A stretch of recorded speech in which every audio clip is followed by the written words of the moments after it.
Apocalipsis capítulo 2, versículo 8, si es tan amable.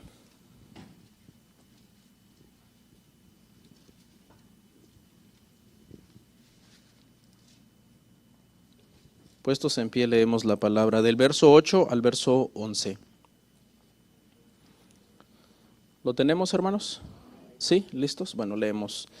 Y escribe al ángel de la iglesia en Esmirna, el primero y el postrero, el que estuvo muerto y vivió, dice esto: Yo conozco tus obras y tu tribulación y tu pobreza, pero tú eres rico. Y la blasfemia de los que se dicen ser judíos y no lo son, sino sinagoga de Satanás. No temas en nada lo que vas a padecer. He aquí el diablo echará a algunos de vosotros en la cárcel, para que seáis probados, y tendréis tribulación por 10 días. Sé fiel hasta la muerte, y yo te daré la corona de vida. El que tiene oído, oiga lo que el Espíritu dice a las iglesias. El que venciere no sufrirá daño de la segunda muerte. Vamos a orar. Padre, te damos gracias en esta mañana. Gracias por el privilegio, la oportunidad de estar una vez más en tu casa para predicar tu palabra, para exponerla. A veces los pastores, Señor, en nuestro anhelo de ver a las personas dar fruto, quisiéramos imponerla, pero solo podemos exponerla, Señor, y orar y esperar en ti, que el Espíritu Santo riegue y cultive esa semilla, esa palabra en cada corazón, para que todos, Señor, demos fruto digno de ser hijos tuyos, dignos representantes de ti, que eres un Dios santo, un Dios bueno. Te pido que bendigas esta enseñanza, Señor, y me ayudes a mí a poder exponer las Escrituras de una forma clara, de una forma sencilla y con la gracia de tu Santo Espíritu, Señor. Te lo ruego en el nombre de Cristo Jesús. Amén y amén. Gloria a Dios, hermanos. El día de hoy, hermanos, vamos a empezar una nueva serie que hemos titulado Temas sobre la Iglesia. Ese es el título de esta serie. Y no vamos a ir así como muy sistemáticamente en una área, sino varios temas diferentes.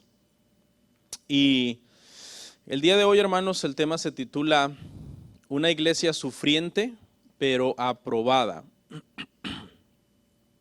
Una iglesia sufriente pero aprobada.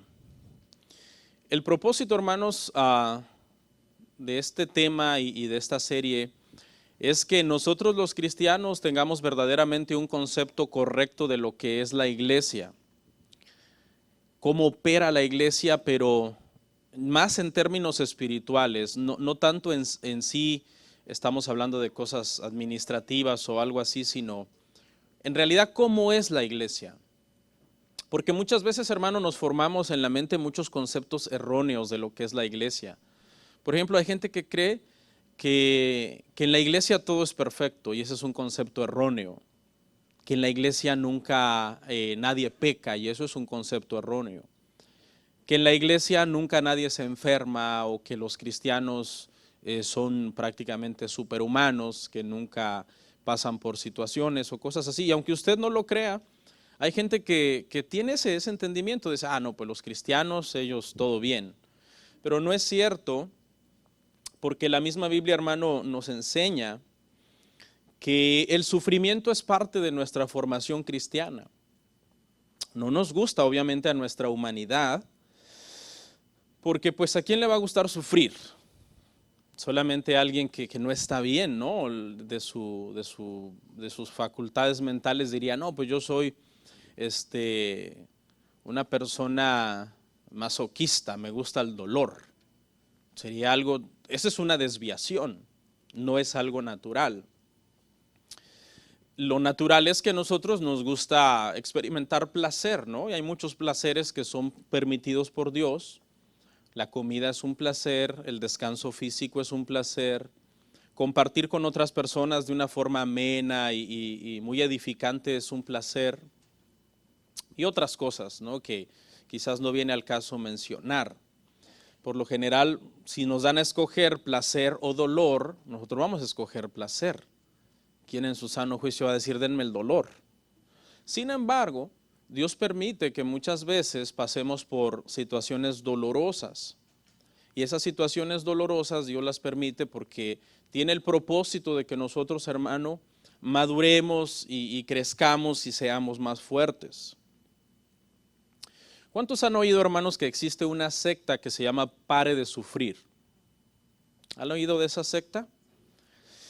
Bueno, esa secta en su mismo nombre contradice la Biblia.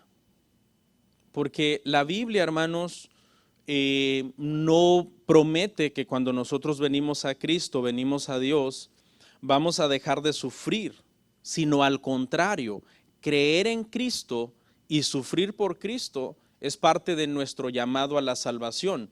Mire lo que dice Filipenses 1:29.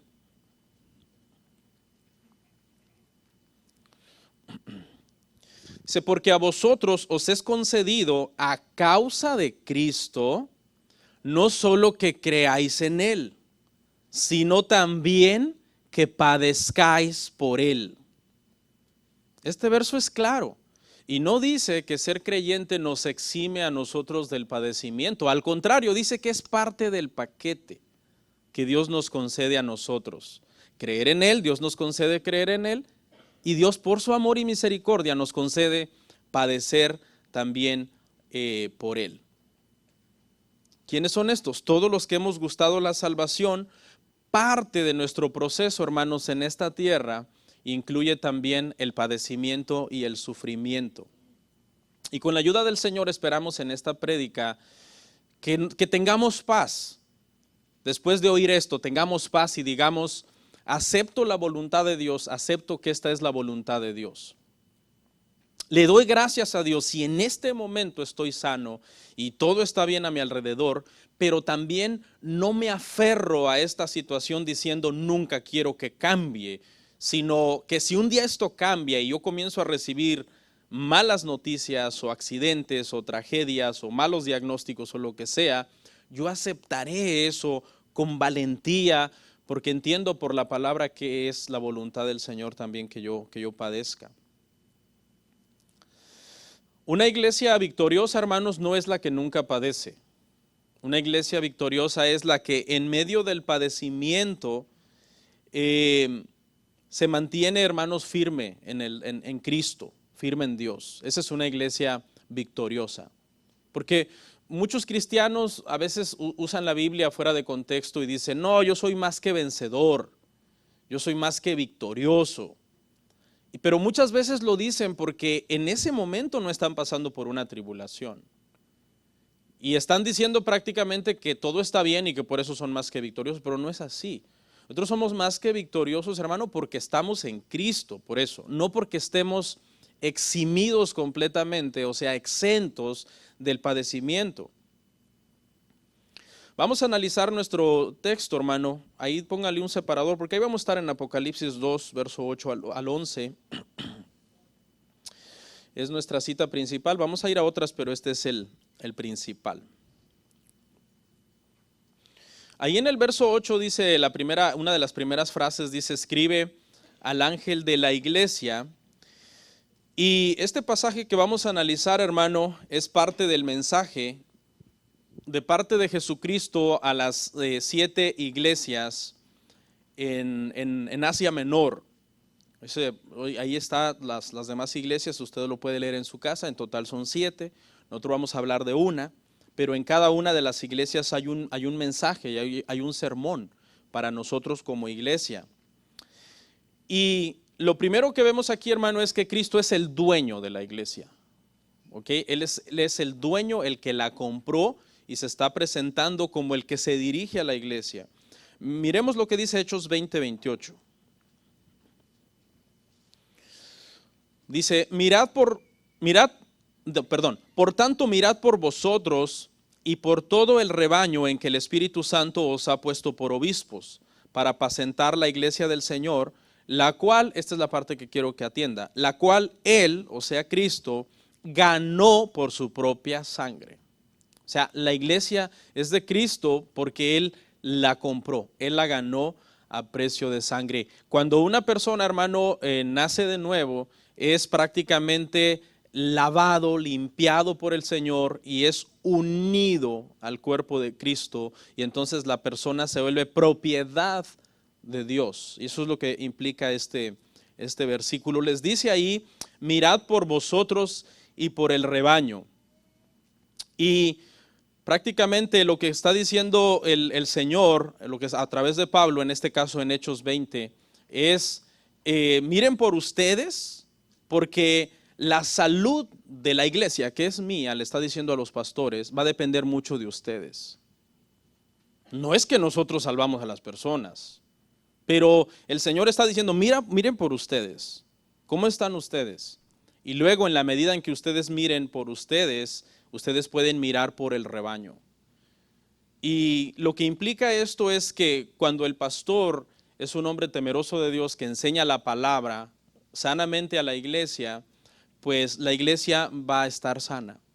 O sea, cuando un pastor, tenemos un ruido acá, no sé qué es. Cuando un pastor se echa a perder, la iglesia se echa a perder. Toda la iglesia. Porque él es el que está enseñando. Y al modelar mal el evangelio, eso echa a perder la iglesia. Richard Baxter, un puritano, en su libro El Pastor Reformado, dijo una expresión que dice así, dice, la iglesia local se derrumba o se levanta espiritualmente sobre el pastor. Estamos hablando de la iglesia local, una iglesia local, no de la iglesia invisible, no de la iglesia, hermano, universal de todos los cristianos en todo el mundo, sino de una iglesia local. Lo que está diciendo este hombre es aquí, hermano, prácticamente que un buen pastor que enseña las escrituras y enseña a la iglesia a ser buenos cristianos es una iglesia que espiritualmente, hermanos, va a estar firme. Entendiendo obviamente en el contexto, hermano, que yo, por ejemplo, soy un mero pastor, pero ¿quién es el príncipe de los pastores? Es Cristo. O sea, vamos a entender este comentario, hermanos, en su contexto. ¿Por qué? Porque dice que Cristo ganó por su propia sangre. Usted no fue comprado con la sangre de Bernardo Ríos o de cualquier otro pastor.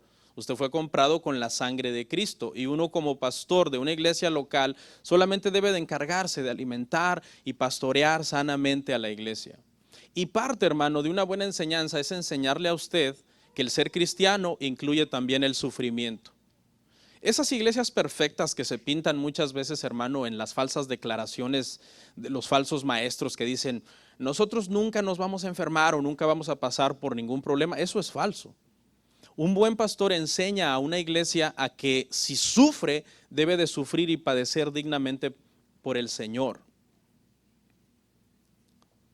Pero tampoco piense, hermano, que yo soy el que yo no puedo vivir, hermano, su cristianismo. Yo le puedo enseñar un cristianismo bíblico, pero es deber de usted vivir un cristianismo bíblico. Él ganó por su propia sangre. El mensaje, hermanos, a las 7 iglesias, el número 7, a mí no me gusta la numerología, le soy sincero, pero a veces uno lee los comentarios y dicen los comentaristas que el número 7 habla de plenitud. Y lo que quiere decir esto, hermanos, es prácticamente que este mensaje a las 7 iglesias, estas 7 iglesias representan todas las iglesias cristianas que han existido desde que nació la iglesia, la primera iglesia que nació, hermano, en el día de Pentecostés, en Hechos 2, hasta que Cristo venga. Esa es una aplicación que le han dado, hermano, los estudiosos. Yo estoy de acuerdo hasta cierto punto en eso, en que cuando estudiamos las 7 iglesias de Asia Menor, encontramos que cualquiera de las iglesias que nosotros estudiemos hoy, iglesias modernas de estos tiempos, caen en alguna de esas categorías. Se parece, quizás una se parece a la iglesia de Éfeso, otra se parece a la iglesia de Esmirna, de la que vamos a hablar hoy, otra se parece a la de Laodicea, otra a la de Filadelfia, que sería la mejor. Pero hay una aplicación entonces aquí. De estas 7 iglesias, hermano, 5 son reprendidas por el Señor. 5 son reprendidas por el Señor y solo 2 son alabadas, entre comillas, por Cristo. Solo 2 no reciben reprensión. Vemos que la mayoría entonces de las iglesias estaban mal, la mayoría, y la minoría estaba bien. Y aquí hay un principio, no sé si lo puede ver, pero a veces creemos que donde está la mayoría es porque todo está bien, ¿verdad? Tú puedes ver una iglesia que está creciendo, wow, y está prosperando y comprando propiedades y haciendo un montón de cosas y tú te preguntas, para que sean tan grandes en número y en riqueza económica, algo deben estar haciendo bien. Y hay una posibilidad que sí, algo están haciendo bien, porque también hay iglesias sanas que son grandes. Por ejemplo, la iglesia de los Hechos se multiplicó 5,000, 3,000 y era grande y era sana. Sana no significa que no tienen problemas. La iglesia de Hechos tenía problemas, ¿ok? Pero eran sanos en la fe, amaban la palabra. Los apóstoles dicen que se dedicaban a la oración y a escudriñar las escrituras. O sea, puede ser que una iglesia que está creciendo sea sana, pero también hay otra posibilidad, que una iglesia que está creciendo, algo está haciendo mal. Y tú te preguntas, ¿cómo es posible que una iglesia que esté creciendo esté haciendo algo mal? Pareciera una contradicción. Si están haciendo algo mal, no deberían de estar creciendo. Pero muchas veces, hermano, hay iglesias que la razón por la que están creciendo es porque están diluyendo el mensaje. Están presentando un falso evangelio y eso atrae, hermano, a muchas personas. Y las personas llegan entonces con falsas expectativas. Entonces, no todas las iglesias que crecen, lleguemos a la conclusión que es porque están haciendo algo bien. Cabe la posibilidad que están creciendo porque están haciendo algo mal. La carta es dirigida a la iglesia, hermanos, de Esmirna. Esta ciudad actualmente existe, es una ciudad moderna que se llama Izmir en el país de Turquía. Y vamos a estudiar un poco acerca de esta ciudad. Dice que tenía un templo pagano, dicen los comentaristas, porque esta ciudad, hermano, estaba bajo el imperio romano y en este lugar honraban al emperador como Dios. O sea, por la alianza política que tenían con Roma, ellos estaban honrando al emperador como un Dios, al grado que mucha gente que vivía en esa ciudad adoraban al emperador y le quemaban incienso al emperador. Y tenían que decir una expresión cada año donde ellos hacían una proclamación diciendo, el César es el Señor. Ese era, hermano, el ambiente religioso que se vivía en esta ciudad de Esmirna. Y Cristo se dirige a esta iglesia. Escuche, haga diferencia entre ciudad e iglesia, ¿okay? La ciudad hacía todo este tipo de cosas paganas, pero dentro de esa ciudad había una iglesia que era fiel a Dios, que se mantenían firmes, hermano, en Cristo, a pesar de un tremendo sufrimiento que ellos estaban experimentando. Vamos a ver cómo se presenta Cristo con ellos, porque Cristo se presentó con diferentes calificativos a cada iglesia según la necesidad de la iglesia. Para esta iglesia usó 2 calificativos y les dijo, yo el primero y el postrero. Ahí usted lo puede ver en el verso 8. ¿Ok? Verso 8. Yo el primero y el postrero. O sea, es el que está hablándole a la iglesia. Y es un nombre, hermano, que Cristo está tomando, que en el Antiguo Testamento era exclusivo de Dios, del Padre. ¿Ok? Ese es el nombre con el que el Dios del Antiguo Testamento se refería a los israelitas. Miremos lo que dice Isaías 44:6.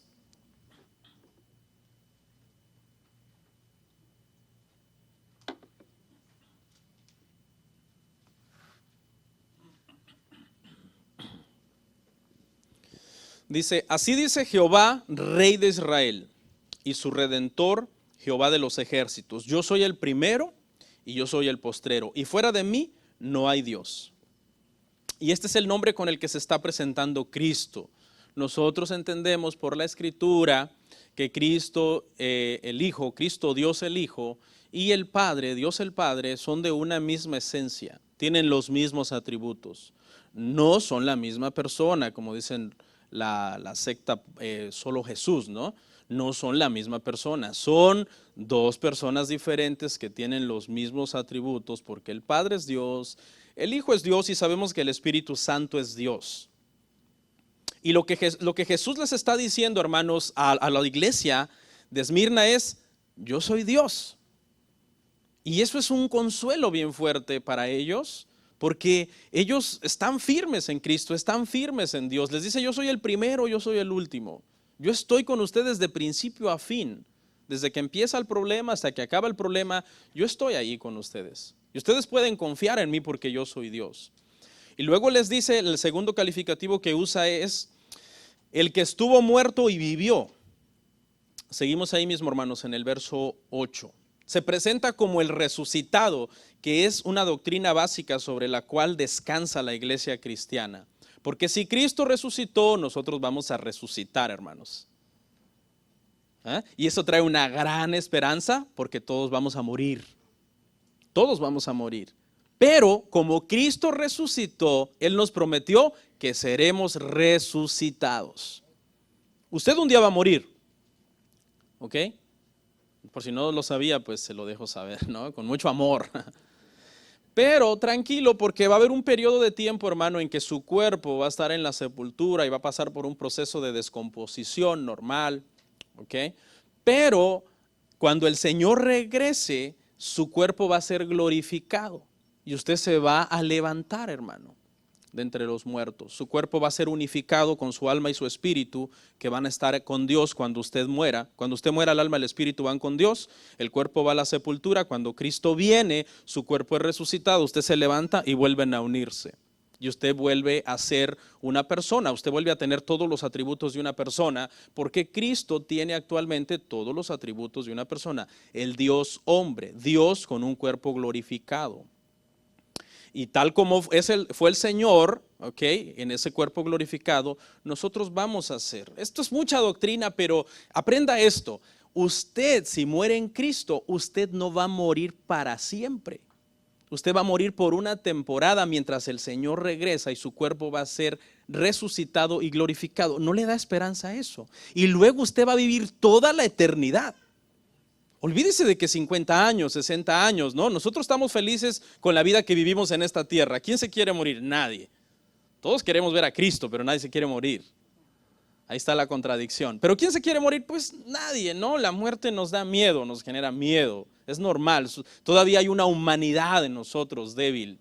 ¿Okay? Pero qué esperanza tan grande, hermano, que los 70, 80 años que el Señor nos permita acá no son nada comparados con la eternidad que vamos a pasar con Cristo. Entonces, no sé si usted alcanza a ver toda la esperanza que el Señor le está dando a la iglesia.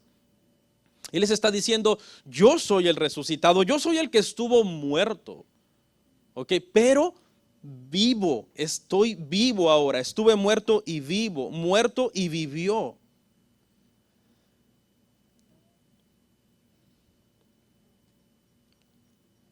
Y en el verso 9 les dice: yo conozco tus obras. Como bien sabemos, las obras no salvan a nadie, hermano, pero sí dan testimonio de que nosotros hemos gustado la salvación. Pero aquí hay un punto a resaltar importante, hermano, y es que aunque esta iglesia estaba en gran tribulación, como lo leímos, ellos seguían siendo cristianos. Estaban en gran tribulación y seguían congregándose. Estaban en gran tribulación y seguían dando frutos cristianos. Estaban, hermano, bajo una tremenda presión, ya vamos a desglosar alguna de las tribulaciones más adelante, y seguían sirviendo en la iglesia. El pastor estaba, hermano, hasta aquí de problemas, tanto de él como de toda la iglesia y de toda la ciudad, y él seguía predicando. Yo conozco tus obras, es decir, ustedes, a pesar de que están bajo una presión terrible, ustedes siguen siendo cristianos. Y es que así debe de ser, ¿o no? ¿O acaso los problemas, hermano, Dios nos manda los problemas para que dejemos de ser cristianos? No, Dios nos manda los problemas para que maduremos en Cristo, para que seamos más fuertes.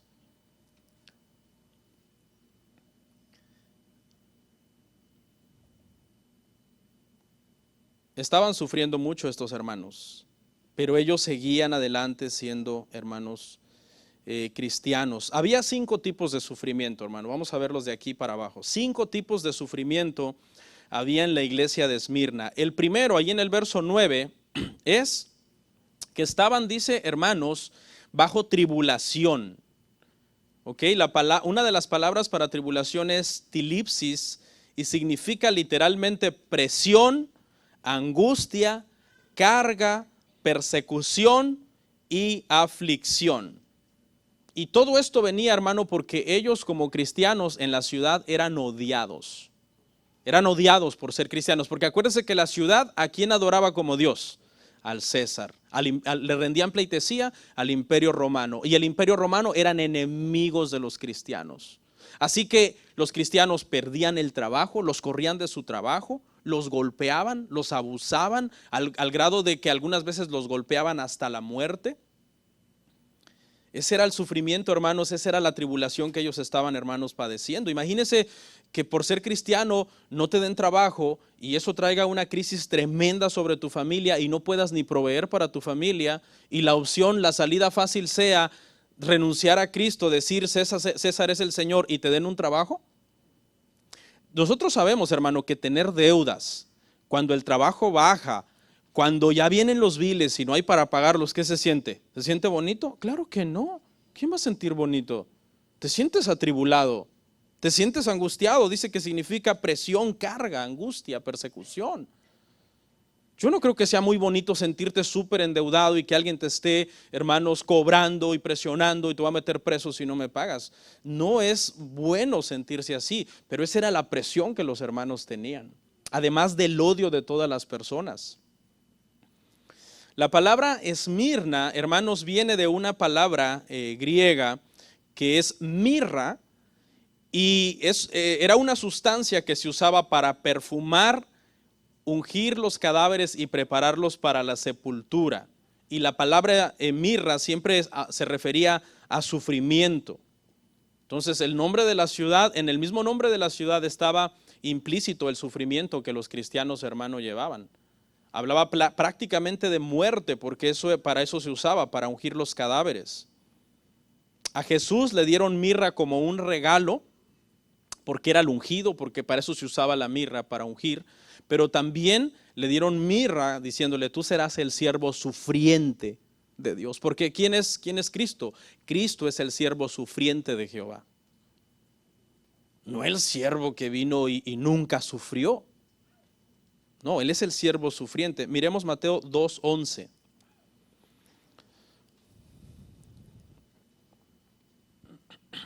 Al entrar en la casa, vieron al niño con su madre María y postrándose lo adoraron, y abriendo sus tesoros le ofrecieron presentes.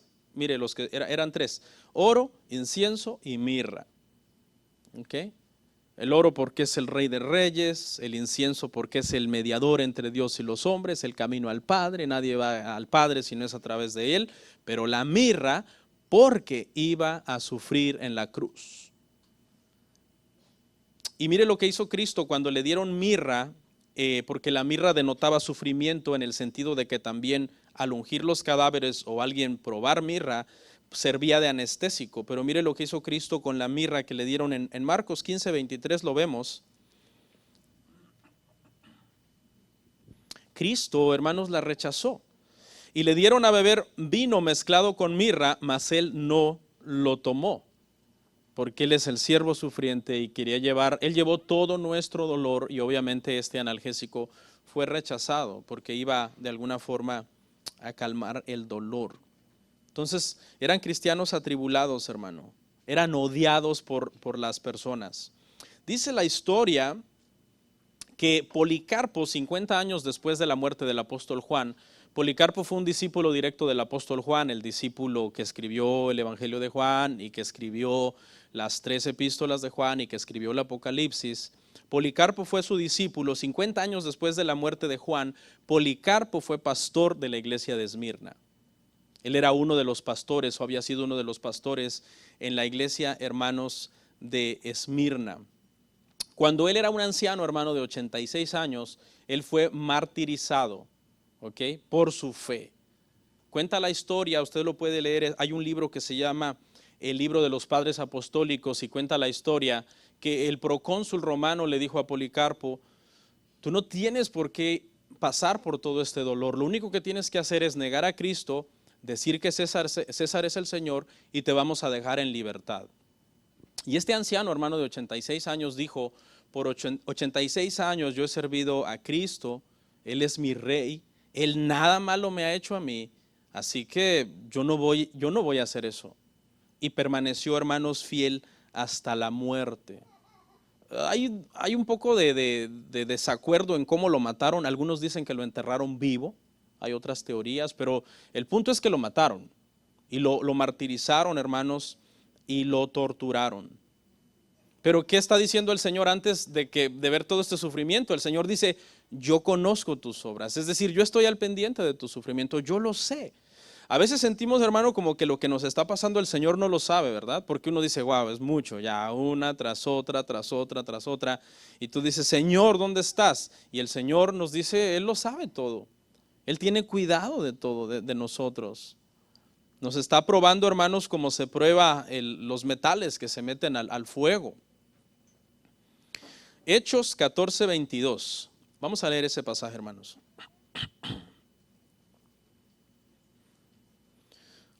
Dice, confirmando los ánimos de los discípulos, exhortándoles a que permaneciesen en la fe y diciéndoles, es necesario que a través de muchas tribulaciones entremos en el reino de Dios. Aclarando que no es a través del sufrimiento que entramos al reino de Dios, ¿no? Porque si interpretamos así el verso, alguien podría decir, yo sufrí toda mi vida en la tierra, ahora merezco el cielo a causa de que sufrí tanto en la tierra. No es eso lo que significa. Lo que significa es que el Señor nos salva y nuestro caminar cristiano, los años que somos cristianos, implica que vamos a padecer y que vamos a sufrir. ¿Quién va a querer, hermano? Yo le hago una pregunta. ¿A usted le hubiera gustado ser miembro de la iglesia de Esmirna? No, ¿verdad? Porque en la naturaleza humana tú dices, no, pues mejor me voy para otra. Mejor me voy a la Odisea. Dice que la Odisea tenían dinero, eran ricos y estaban bien. Pero ¿qué les dijo el Señor, hermanos, a los de la Odisea? Tú dices eres rico, mas eres un miserable, pobre, ciego y desnudo. Porque tenían prosperidad y estaban muy bien y no estaban bajo tribulación como estaban los hermanos de Esmirna.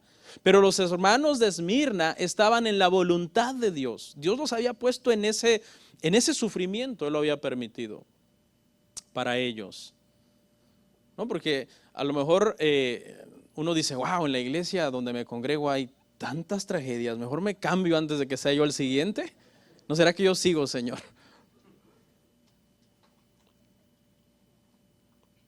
¿Ok? Cuando yo, hermanos, estaba recién convertido, yo creo que varios pasamos por ahí, de hecho un hermano nos acaba de contar esta experiencia. Me enseñaron lo siguiente, me enseñaron que no orara por paciencia. Y yo les dije, ¿por qué? ¿Por qué no es bueno que yo ore por paciencia? Me dijeron, bueno, lo que pasa, hermano, es que la paciencia trae prueba. Hay un versículo, lo busca en su casa, yo lo traje, pero no lo vamos a proyectar, Romanos 5:4. Hay un versículo que dice que después de la paciencia viene prueba. Entonces a mí me dijeron, no, hermano, no ore por paciencia. Si usted ora por paciencia, le va a venir la prueba. Y usted no quiere prueba, ¿verdad? Eso es anticristiano, hermano. Porque mire, en este consejo está mal, hermano, en dos sentidos. Primero, si no pedimos paciencia, nosotros nos podemos volver, hermano, cristianos caprichosos que no estamos acostumbrados a sufrir en lo más mínimo. Cualquier cosita que venga, como no tenemos paciencia, vamos a comenzar a pelear con el Señor. Señor, ¿qué pasó? ¿Y esto por qué lo permite? Se me ponchó la llanta, ¿cómo es posible? Yo soy tu hijo, yo soy tu hija. Esto no debería pasarme a mí. Como usted no tiene, el que es impaciente no aguanta lo más mínimo, ¿verdad? No sé si usted tiene hijos y no todos nuestros hijos tienen el mismo nivel de paciencia. Hay unos que aguantan más y porque tienen más paciencia, pero otros no, rapidito se enojan y explotan y yo voy a defender mis derechos, etcétera, etcétera. Entonces, no pedir paciencia es un error en primer lugar por eso, nos volvemos débiles y caprichosos. Tenemos que pedir al Señor paciencia. Pero en segundo lugar también, si nosotros decimos, yo no quiero pedir paciencia a Dios porque la paciencia traerá prueba, le estamos diciendo a Dios que nosotros no queremos prueba. ¿Sí lo entiende? Y entonces estamos diciendo, no, Señor, o sea, Señor, aquí se va a hacer lo que yo diga, no lo que tú digas. ¿Tú me quieres mandar prueba? Yo no quiero prueba. No me mandes prueba, por favor. Entonces, en esos dos sentidos, hermano, ese consejo está errado. Usted pídale paciencia al Señor. Pastor, pero dice la Biblia que la paciencia trae prueba. Sí, pero la prueba dice que no avergüenza, porque el versículo continúa, ¿verdad? Expresándose que una cosa trae una cosa, otra cosa trae otra cosa, y la paciencia trae prueba. Y la prueba no avergüenza, porque estamos firmes en Cristo, hermanos, a pesar de la prueba. Entonces, hermanos, vamos a ver tres cosas que producen la tribulación en nosotros los cristianos. Todavía estamos en uno de los 5 sufrimientos, estamos en el primero, el de la tribulación.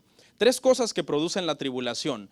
Primero, damos frutos agradables para Cristo. Santiago 1, 2 y 3.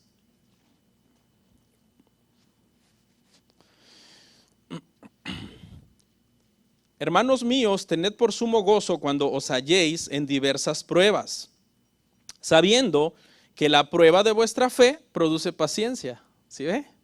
Si pides paciencia, Romanos 5:4, la paciencia trae prueba, pero la prueba trae paciencia. Entonces, por donde nosotros le busquemos, hermano, el Señor va a hacer en nosotros su voluntad. Y ha decidido el Señor usar, hermanos, la tribulación para que nosotros demos frutos para Él. Yo no sé si a usted le gusta el fútbol soccer, ¿no? Porque hay otro fútbol. Pero un equipo, por ejemplo, hermano, para que llegue a ser campeón, es porque hizo mucho trabajo y luchó y venció muchas pruebas en el camino. Muchos duros entrenamientos, muchos quizás climas, dietas, madrugar, ejercitarse, etcétera. Cuando ellos logran ser campeones, ellos sienten una gran alegría porque están cosechando un fruto de mucho trabajo, de mucha prueba. Pero usted cree, y le pregunto, usted puede contestar según usted piense, ¿usted cree que ese equipo, cuando llegan a la final y van a jugar contra el otro equipo que llegaron a la final, el otro equipo no se presenta al partido y ganan por default, que así es como se le conoce? Ganan porque el otro equipo no se presentó. ¿Usted cree que van a celebrar igual el campeonato que si lo hubieran ganado en un partido cerrado 4-3? Claro que no. Ay, ¿qué pasó? Aquí está la copa. ¿Por qué la ganamos? Es que el otro equipo no vino.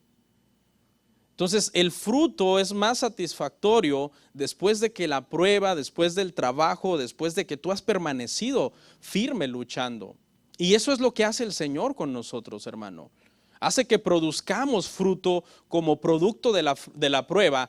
Y cuando nosotros producimos ese fruto de paciencia, ¿qué produce en nosotros? Un gran gozo. Un gran gozo. 2. También por medio de la tribulación, hermanos, experimentamos su victoria en nuestra vida. Romanos 8:37. Dice, antes en todas estas cosas somos más que vencedores por medio de aquel que nos amó. Lo que comentaba yo hace un rato, ¿se acuerdan? Que hay gente que dice, no, yo soy más que vencedor. ¿Por qué, hermano? ¿Por qué es más que vencedor? No, es que gano mucho dinero. No. Aquí la Biblia dice que el que es más que vencedor por medio de aquel que nos amó. O sea, somos más que vencedores, hermanos, en Cristo. Experimentamos la victoria en nuestra vida. ¿Victoria de qué? ¿De que todo nos sale bien? No, a los cristianos no todo nos sale bien, hermano. Hay cosas que nos salen mal, pero estamos en victoria porque esa victoria nosotros la experimentamos por medio de aquel que nos amó y no por medio de lo que nosotros hacemos o logramos.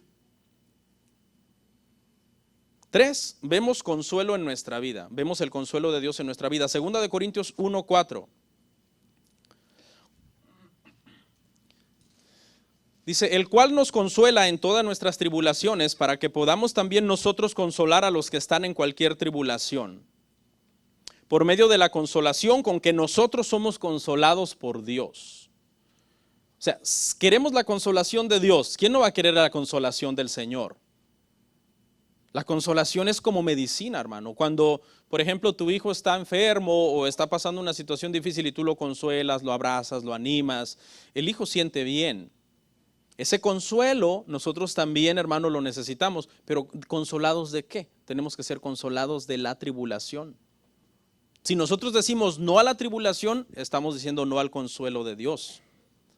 Y mire lo que dice aquí, que cuando nosotros, hermanos, somos atribulados y consolados, entonces nosotros podemos consolar a otros que están siendo atribulados. O sea, que la tribulación es una especie de escuela para nosotros.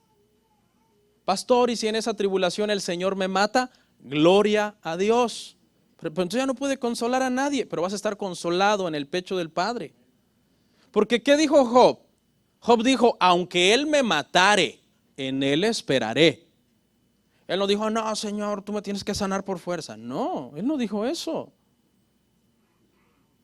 ¿Cómo que aunque Él me matare? Pues claro, pues es que la muerte no es cesar de existir eternamente.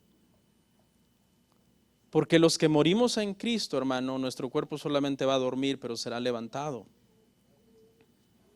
Últimamente, hermano, por ejemplo, aquí en la iglesia hemos estado pasando bastante tribulación en cuestiones, hermano, de salud, ¿verdad? En cuestiones de salud, varios hermanos han estado enfermos, han habido accidentes, han habido, hermano, situaciones que tú dices, wow. De hecho, hoy una de nuestras hijas no vino a la iglesia porque está enferma. Nunca la habíamos visto tan enferma, al grado de enfermedad que ha llegado en estos días.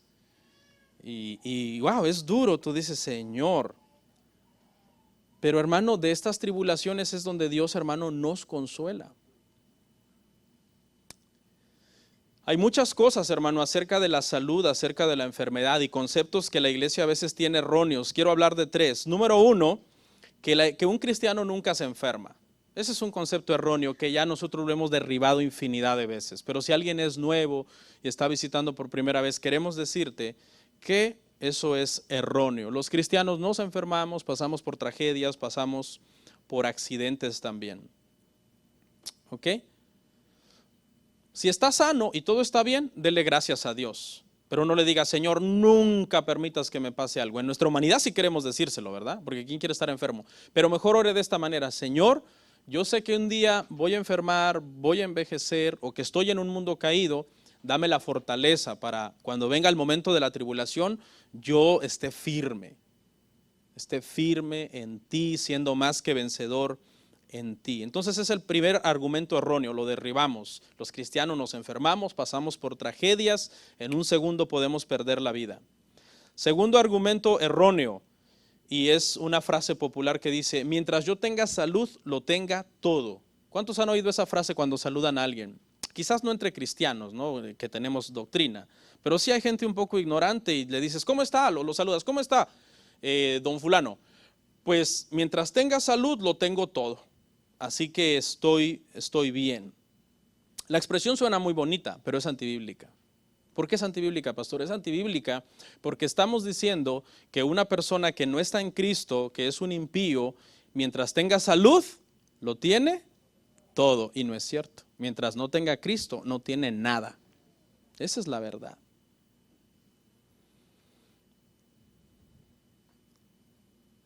Entonces, supongamos que tú te encuentras con, dos cristianos se encuentran, uno viene caminando bien contento porque no está bajo tribulación y otro viene en su silla de ruedas, bien contento también, con sus, ¿verdad? Avanzando con su silla de ruedas, dándole vuelta a las ruedas, y uno al otro se saludan y el que está en silla de ruedas le pregunta al que viene caminando, le dice, hermano, ¿cómo está todo? Y el que viene caminando dice, estoy muy bien porque mientras tenga salud, lo tengo todo.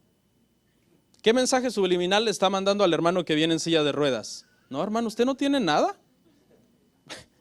Usted está mal, porque usted en su silla de ruedas, usted está mal ahí. Pero quizás ese cristiano en silla de ruedas está sufriendo dignamente. Y le contesta, ¿y usted cómo está? Pues hermano, yo no tendré la salud que usted tiene, pero yo estoy en victoria en Cristo Jesús. Porque estoy en Cristo y mientras tenga Cristo, lo tengo todo. Y esa es la verdad, hermanos. Lo que pasa es que muchas veces no queremos sufrir dignamente por el Señor, pero tenemos que sufrir dignamente por el Señor. Y es fácil decirlo cuando uno está sano. Pero que el Señor nos ayude, hermanos, porque podemos pasar por enfermedad. El tercer argumento es, hermano, que la gente que se enferma o le pasa algo malo es porque hicieron algo malo. Y esa es una media verdad. Porque cuando tú haces algo malo, tú cosechas lo que sembraste y te va mal, ¿no? Un hombre que diga, no, pues tengo una enfermedad de transmisión sexual porque fue a hacer algo malo a un lugar con una mujer que no es su esposa, pues obviamente está cosechando lo que sembró. Pero esa es media verdad, porque también puede ser que cristianos justos estén enfermos, o estén atribulados, o estén en una tragedia. Le menciono algunos. Job. ¿Qué había hecho de malo Job? Nada. Le menciono otro, Esteban. Dice que era como un ángel Esteban y lo mataron a pedradas. Y le menciono al mejor, Jesús. ¿Qué de malo hizo Jesús? Y fue torturado y fue, hermanos, asesinado brutalmente. Entonces ese es otro argumento errado. Cuando a un hermano o una hermana le pasa algo, no tenemos que empezar con sospechas necias. ¿Qué habrá hecho? ¿Qué será? ¿Qué pasó? Seguramente es malo, seguramente. Tenemos que quitarnos eso, hermanos, nosotros de nuestra teología, de nuestra doctrina.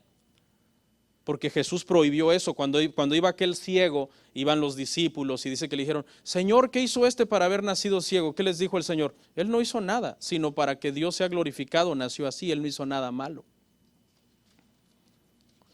La segunda tribulación, hermanos, ya pasando a la segunda, era la pobreza. ¿Y de dónde venía la pobreza? De que los cristianos perdían su trabajo. Y la palabra original para pobreza, hermano, es pobreza extrema. No era cualquier pobreza. Hay gente que a veces tú los ves, ay pastor, estoy bien atribulado, tengo gran necesidad económica, que viene con su iPhone 11, ¿verdad? Y sus tenis Jordan y una camisa de esas, hermano, mejor no digo marcas. ¿Y qué tiene, hermano? No, bien atribulado económicamente. Si tú tienes un iPhone 11, tú no estás atribulado económicamente. Estos hermanos, su pobreza, hermanos, era extrema. Al grado, hay una palabra para pobreza que denota pobreza extrema, que es paupérrimo, pobre al extremo. Y esa era la pobreza que ellos tenían. Pero sí ve, Cristo les habla a estos pobres. Él no dice como mucha, hay gente en la iglesia que hace acepción de personas. Ven a alguien que no es de su estatus y ni le hablan, ni lo invitan a comer. Dice, no, ¿para qué invito a este hermano si él nunca me va a poder invitar? Cristo no, Cristo se dirige a los de todas las 7 iglesias, hermano. Esta era la más pobre. No abunda el pasaje en detalles, no abunda en detalles cómo era su templo donde se reunían o sus sillas o qué sé yo, pero nos podemos imaginar, si era una iglesia paupérrima, los hermanos posiblemente su ropa era sencillísima, si no es que algunos llegaban descalzos a la iglesia y quizás sus sillas, hermano, eran unos trozos de madera, unas ramas, qué sé yo. Y el pastor era pobre también, porque era un buen pastor, ¿no? No les decía, hermanos, aunque ustedes sean pobres, denme todo a mí, yo quiero ser rico. No, era un hombre que con el ejemplo les predicaba a ellos. Pero ¿qué les dijo el Señor? Ustedes dicen que son pobres, ustedes son ricos. ¡Wow! Ustedes son ricos, porque les está diciendo, ustedes son aprobados por mí. No importa cuánto sufran y cuánto sean perseguidos y odiados y atribulados en esta ciudad, ustedes son ricos. Porque yo les doy mi aprobación. Y si como iglesia, hermano, tenemos la aprobación de Dios, no importa que no tengamos la aprobación de los hombres. Porque hay que agradar a Dios.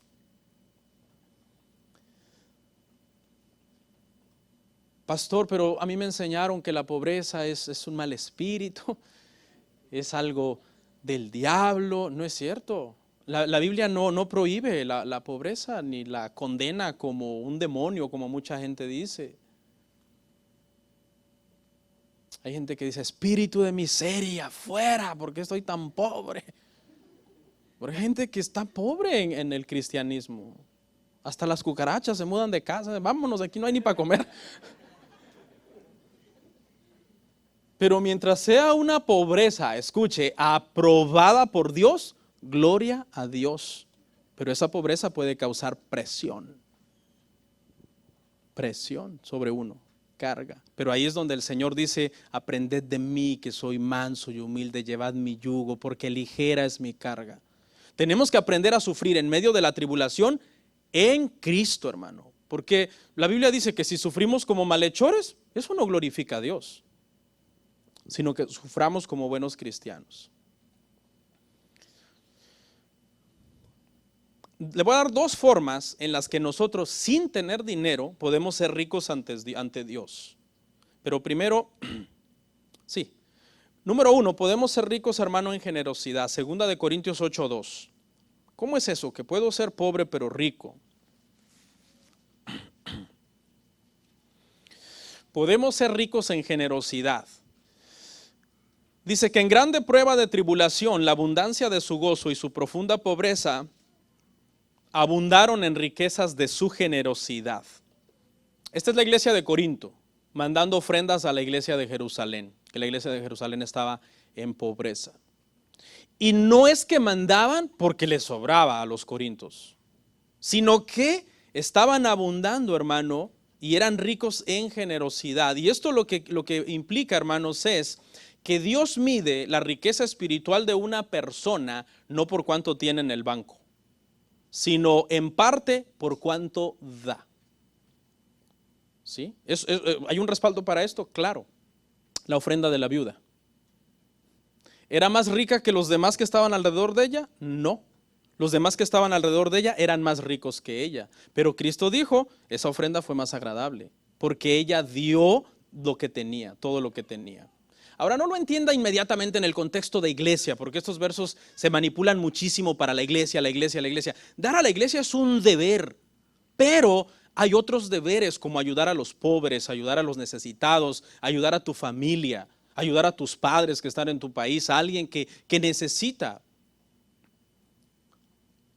A Dios no le impresiona cuánto tú tienes en el banco, por favor. Si Dios es el dueño del oro y la plata, hermano. Pero cuando tu corazón no está puesto en el dinero, Dios mide tu riqueza a la hora en que tú das y ayudas a los necesitados. ¿Qué otra riqueza podemos tener sin tener dinero? Podemos tener la riqueza, hermanos, de compartir el tesoro más grande que tenemos, que es nuestra fe en Cristo. Nosotros podemos ser generosos porque le ayudamos a un necesitado. Usted le regala $100 a un hermano que lo ve afligido económicamente. Tenga, hermano, $100. Ayúdese un poco. Eso es bueno, hermano. Hágalo, practíquelo. Siempre sea así. Siempre sea así. Siempre que usted ve a un hermano, no trabajó, está atribulado, estuvo enfermo, o una hermana que usted ve que es sola y de repente estuvo enferma, acérquese, hermano, sea desprendido. ¿Ok? Hermana, aquí hay $100, aquí hay 200, ayúdese. Eso siempre lo tenemos que hacer, hermanos, como iglesia, es mandado por la palabra del Señor. Segunda de Corintios 6:10.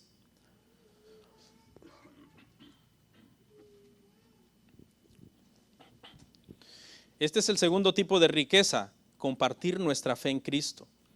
Dice, como entristecidos, mas siempre gozosos, como pobres, mas enriqueciendo a muchos, como no teniendo nada, mas poseyéndolo todo. Y habla de compartir a Cristo, hermanos. Ese es el tesoro más grande que nosotros podemos compartir. ¿Tenemos que ayudar a nuestros hermanos necesitados? Sí, Santiago dice que hay de ti si ves a un hermano necesitado y lo único que le dices es Dios te bendiga. Hay que Dios te bendiga.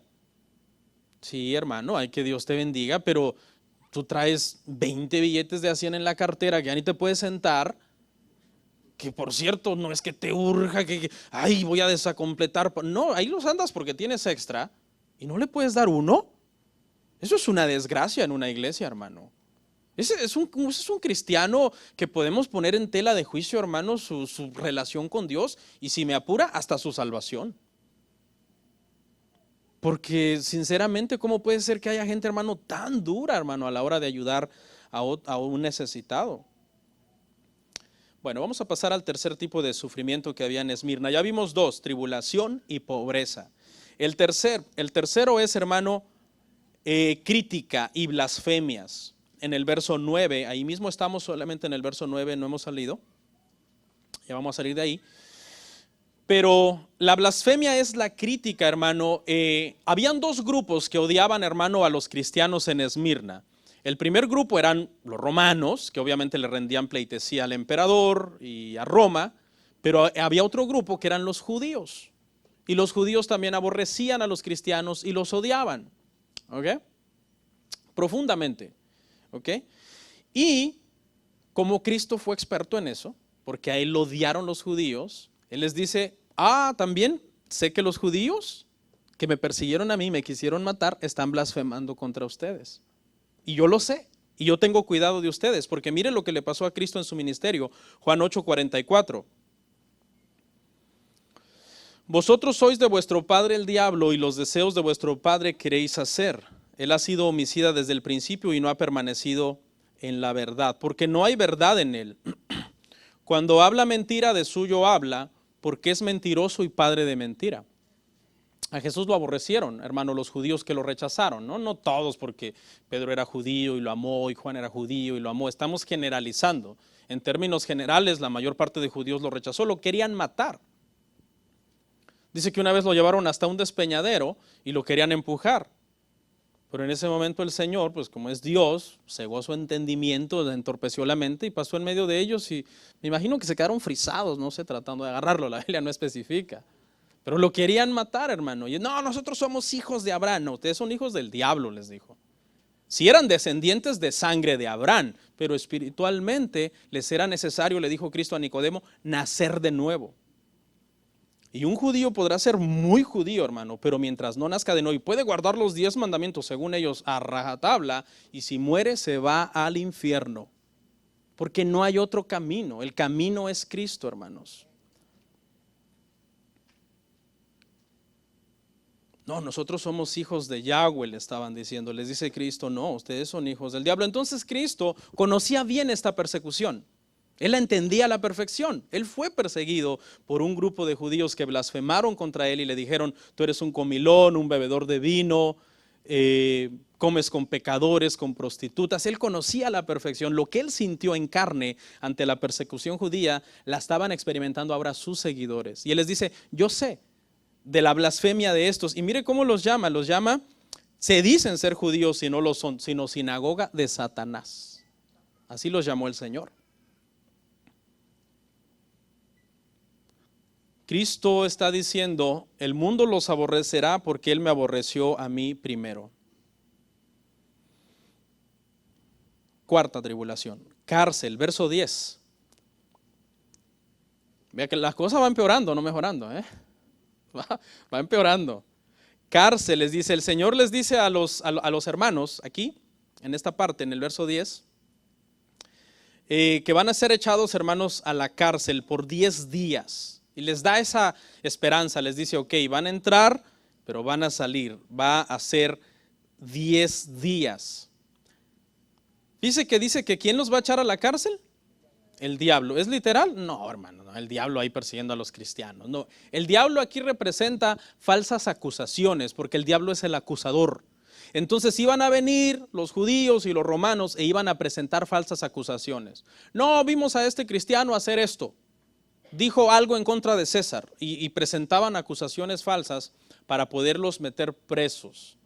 Pero aquí, no sé si usted se da cuenta, hermano, que el Señor es soberano sobre el diablo y sus acusaciones. Porque el Señor se los dice por adelantado, o sea que el diablo tuvo que pedirle permiso a Dios para mover a ciertas fichas de sus seguidores que acusaran a ciertos cristianos, pero Dios le dijo, sí, pero solo 10 días. Porque ¿se acuerda cómo le contestó, hermano, el Señor al diablo cuando el diablo fue a pedir a Job? Sí, toca esto, toca su cuerpo, pero no toque su alma. El diablo no es soberano. ¿Quién es soberano? Es Dios. Dios es soberano. El diablo tiene que pedir permiso para venir a atacar a un cristiano. Y si Dios se lo da, gloria a Dios. ¿Por qué? Porque Él tiene, hermano, la entrada en la prueba y tiene la salida. Lo que les está diciendo a ellos, ustedes van a entrar en la cárcel, van a estar 10 días y van a salir, porque yo tengo ese plan de sacarlos de la cárcel. Cuando el diablo está preparando, mire, cuando tú eres un cristiano de verdad, cristiano nacido de nuevo, que de verdad tratas de vivir un cristianismo bíblico, hermano, wow, tienes una protección tan tremenda de parte de Dios. Yo no sé si lo cree, pero es bíblico. Tienes una protección a este nivel prácticamente. Cuando el diablo está preparando la zancadilla para tirarte después de que quizás Dios le haya otorgado cierto permiso, Cristo está planeando levantarte. Así, hermano, a ese nivel, porque es que eres su hijo. ¿A ti te gustaría qué pasaría si tú sales con tu hijo de 7, 8 años a la calle y ves a un hombre de 25, 30 años que lo empieza a golpear? Pastor, en ese momento, wow, nomás te pregunto, ¿qué sentirías? Correrías a defenderlo, ¿verdad? Quizás nunca fuiste diestro para pelear, pero ahí te vuelves Bruce Lee. No, entonces aunque me mate, pero yo voy a defender a mi hijo hasta la muerte, porque vamos a suponer que lo está golpeando de una forma, hermano, violenta, azotándolo contra el asfalto, cosas así. Y, no, pastor, yo en ese momento me pongo a reprender al diablo. No, hermano.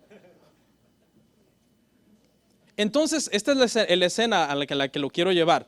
Cuando el diablo viene, Dios da permiso, ok, vas a hacer esto, vas a presentar una falsa acusación contra alguien o una tribulación contra alguien, y el diablo viene con saña, porque dice que el diablo es malo, hermano.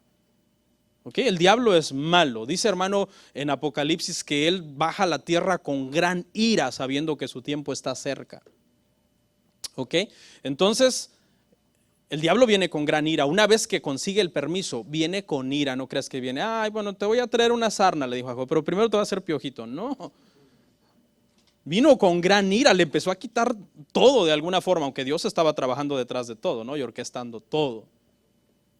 ¿Ok? Porque el diablo no es soberano, hermanos. Dios tiene cuidado de nosotros. ¿Todavía el diablo puede seguir atacando la iglesia en estos tiempos? Sí. Pero la iglesia no está en las manos del diablo. La iglesia verdadera está en las manos de Dios. Y el Señor puede permitir tribulación, cárcel, pobreza en la iglesia, hermano.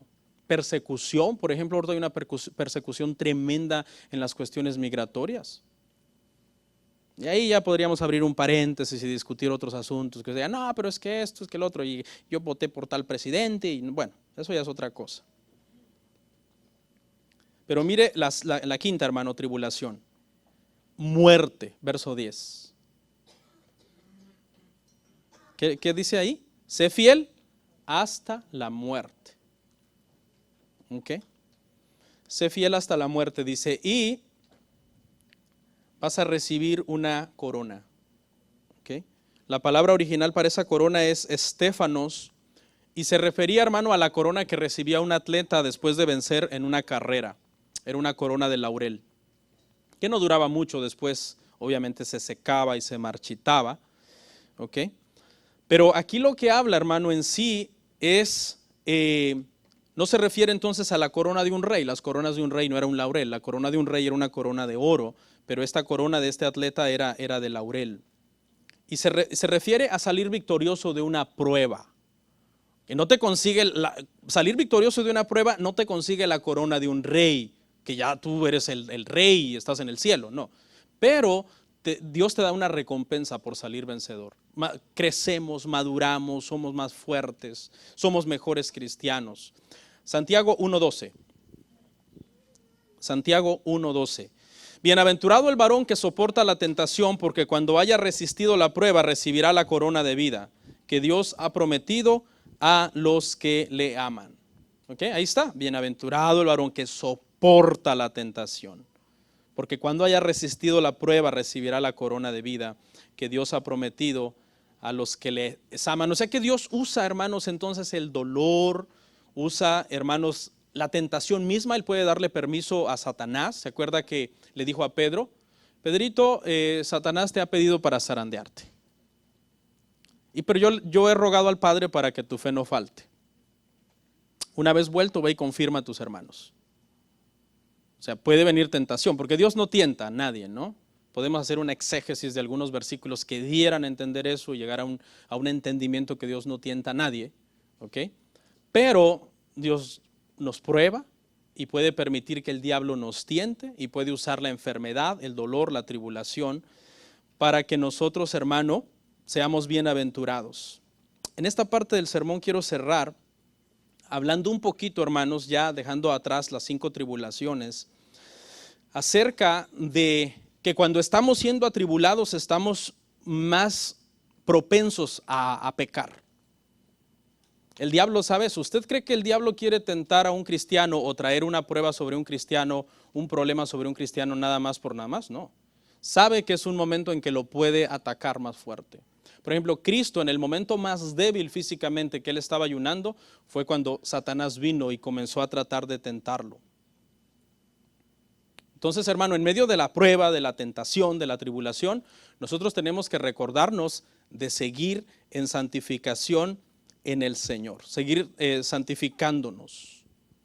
Porque acuérdese, hermano, que en el cielo no van a entrar las personas buenas, sino las personas santas. Pastor, pero entonces me está usted diciendo que un santo no es bueno. Sí, un santo es bueno, pero esa bondad que es producida por la santificación es una bondad aprobada por Dios, pero hay otra bondad de esfuerzos humanos. Porque si nosotros dijéramos que los buenos van a entrar al cielo, entonces estaríamos diciendo que la gente de allá afuera que no tiene a Cristo y que según nosotros son buenos, van a entrar al cielo. No, pero es que esa bondad es producida por esfuerzos humanos. La bondad que a Dios le agrada es la bondad que es producida por el temor a Él y por la santificación, que nos hemos apartado nosotros para Él. Y en medio de la prueba, hermano, tenemos que seguir firmes en el Señor, soportando, hermano, la tribulación.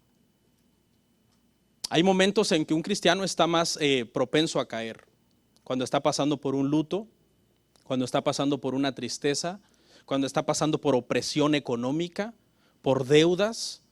Puedes estar más propenso a caer en pecado. Sus inclinaciones dentro de él con las cuales ha estado luchando por tiempo pueden brotar. Los que saben cortar árboles o que se dedican a cortar árboles, le quiero hacer una pregunta. ¿Hacia dónde cae un árbol? ¿Nadie corta árboles? Marvin. Bueno, cuando una persona llega, hermano, a ver un árbol, y ve su inclinación del árbol. Él ve su inclinación del árbol. Hacia donde el árbol está inclinado, hacia ahí va a caer. Entonces, lo que quiero decir, hermano, es que debemos tener cuidado con nuestras inclinaciones que nosotros tenemos, porque por ahí puede venir la caída. Por ejemplo, si tu lucha es, o ha sido, o fue la lujuria, la lascivia, todo lo que tenga que ver con pecados sexuales, que en la Biblia se llama porneia, toda relación sexual prohibida, pornografía, adulterio, sexo ilícito, todo tipo de cuestión pecaminosa, tendencia homosexual o qué sé yo. Si esa es la tendencia, por ejemplo, que una persona tiene, ese es el área que más tiene que vigilar. Ese es el área que más tiene que meter, hermano, en oración, en meditar en las escrituras, porque por ahí viene la caída si no se cuida. Por ahí puede caer en pecado. Debe tener cuidado con el teléfono, cuidado con el internet, cuidado con la televisión, mucho cuidado cuando está solo lejos de su esposa, trabajando en otro lado. La mujer igual, mucho cuidado cuando está lejos de su esposo, porque también hay mujeres que tienen este tipo de inclinaciones. ¿Ok? Los que se dedican a hacer estudios de quién ve más pornografía, si hombres o mujeres, dicen que ya es casi igual. O sea, ya casi la cantidad de hombres que ven pornografía o mujeres que ven pornografía ya no es como antes, en los 60s o 70s, que ver pornografía era una cuestión de hombres. La verdad, hermano, que estamos viviendo una época bien peligrosa en este sentido de la sensualidad. Porque hoy hasta en el Facebook, hermanos, hay pornografía. Salta por todos lados todo eso, hermano.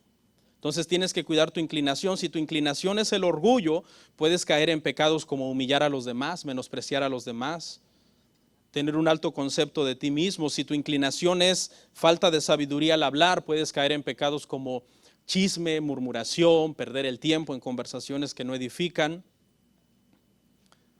Cualquiera que sea tu inclinación, tú debes de cuidar esa área, porque por ahí puede venir una caída. Y el momento de prueba, de tribulación, las personas son más propensos a caer, hermano, en pecado.